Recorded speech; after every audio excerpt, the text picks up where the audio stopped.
ndax joxe woon na fi ay turu yàlla yoo xam ne da nga koy def ci atum boo adadee at mi at lim bi mu la jox wala ñu def ko ci atum ñu def ko ci limu 1446 yaa xafiis pour yàlla sunu borom subhanahu wa taala aar leen def 1446 limu at mi ñu weddu ko ci yaa salaamu ngir jàmm waaye ñu weddu ko ci yaa latiif ngir yàlla ñeewantal leen nooyalal leen jox leen xéewal waaye ñu weddu ko ci yaa razaax waaye ñu dellu ko wedd ci yenn tur yàlla yu mel ni yaa maanixu waaye jublu ci lan ngir wërsëg mu jàpp nag inna haza la risquna ma lahu min nafaadin la ñëw wax ni moom moo jàpp adadu at mi kon at la boo xam ne xéewal waroon na cee bëri lool alal waroon na cee bëri lool waaye chiffre ba ak mbir ma tàng Sëñ Xaadim waaye ci biir révélation yooyu ci la ñëw alerte doomu aadama yi ne leen diffamation yi danañ bëri waaye ñi ñuy tëj kaso danañ bëri ñu ñuy interpellé ci ñu wax benn xibaar ñu ñëw interpellé leen daaj leen source yi fu mu jugee du ñu ko mën a indi ñu yóbbu leen kaso diffamation yi tamit dana bëri lool te miin nañ président bi génn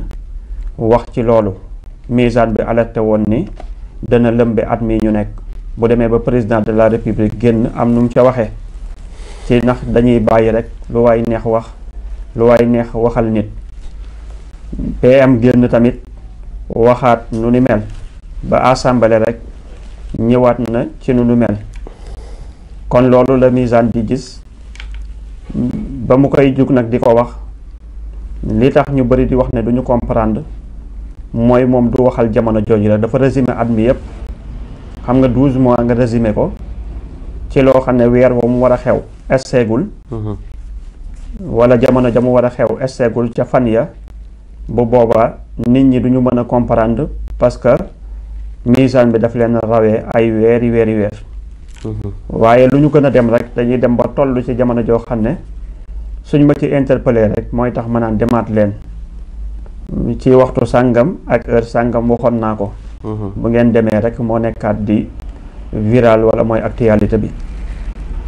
léegi nag ñu nekk ci jamono yi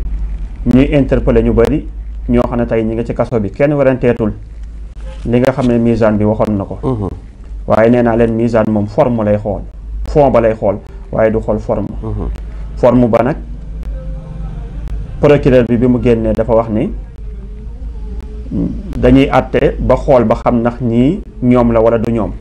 waaye génnaguñu kenn waaye xool nañ ni gis nañ ci ay mbir yu xaw a doy waar waaye dinañ interpeller ñii ak ñii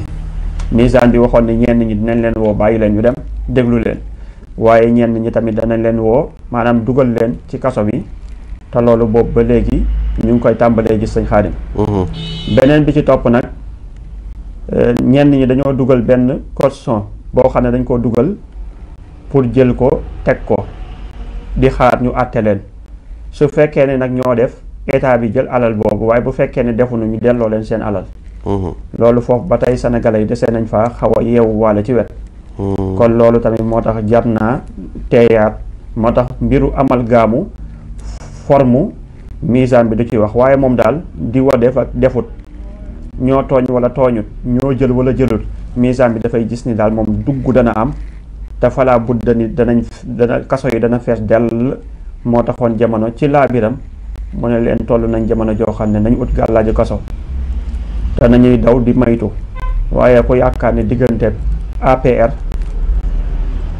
ak ñi nga xam ne tey ñooy parti bi nekk au pouvoir majorité ca assemblée di Pastef lu jig njaag rek ne war naa la xeex bi bu ko kenn orienté jëmee ko ci beneen parti ak beneen parti xeex bi gum ñaari parti la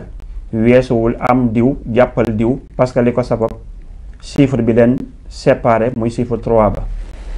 moo tax ma wax leen ne leen mbir mi Pastef la ak ñi nga xam ne tey ñooy APR kon Sëñ Xaadim misaan bi tamit indi loolu leen lu gënoon a leer mooy wax leen Sëñ Xaadim ne leen sept personnes yi la wax moom sept. waaw 7 personnes yi. biir na ko ni ay ponkal lan. waaye ñooñu ñooy monument bi ñooy tëj yi gën a mag. nga ni lii lancement la rek. man leen lii lancement la woon ca ba ñuy interpeller ñenn ñi ne leen tëju takkandeer la. waaye tëj bi gën a mag ci tëj yi ñooñu biir na ma ni set yi ndax la ma ko wax du juum. la ma ko wax sëñ Xaadim du juum te interpeller na ni set yii nanu jug seen bopp mu nekkoon set yu ma xamoon nag waaye woy bu doon këpp gaal dee su ko woy ci tefes léeg-léeg may codé yërëm njabootu kooku rek ay tax may codé léegi nag boo codé ñenn ni dañuy yaakaar ni maanaam danga xamut wala nangam ak nangam waaye nee naa tey mbooleem lu war a xew su lu woon maanaam benn bañ a tiital ñenn ñi ndax misaan doxul ci tiitalaate bu dul woonanteegu wax ñu yaakaar ni dangaa far kon misaan bi dana wax loo xam ne mbooleem lii di firal nii mënoon na leen ko waxee copie conforme bis sàngam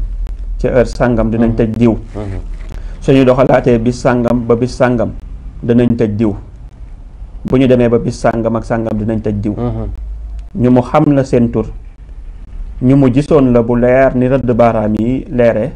comme na mu doon insisté di wax PM day dugg kaso mu leer ko nañ noonu la ko set yi leeree woon ni dinañ jàmmaarloog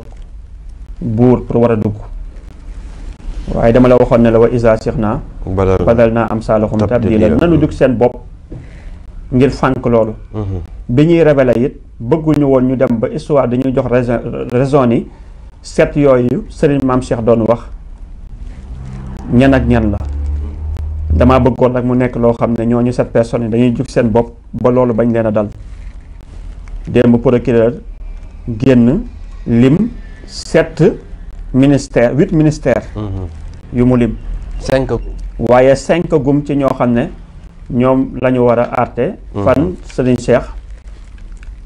le pôle judiciaire waaw ci pôle judiciaire bi waaw foofu nañ leen war a àtte dem yóbbu leen càmbar seeni mbir kon 5 gum mu lim 8 ministères waaye dama ne woon 7 waaye ak ki leen wicceeloon mooy président Macky Sall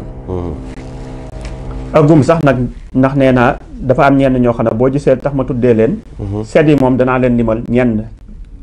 ba ñu xam ne ñooñu ku leen gënoon a nekk monument bu mag amul waaye waxoon naa ne du doon 7 personnes rek waaye am na tëj yoo xam ne tëju takkandeer la waaye dina ci am 7 yoo xam ne moom monument yu mag a mag lay doon woo xam ne jàppoon nañ ni tamit caabi du leen féete ginnaaw sëñ Xaadim ne woon naa ku fekk doom nga mbaj fekk mbindaan ba nga mbaj fekk jarbaat ba nga mbaj kooka bàyyi ba lay wut borom kër ga lay wut booba Guy Marius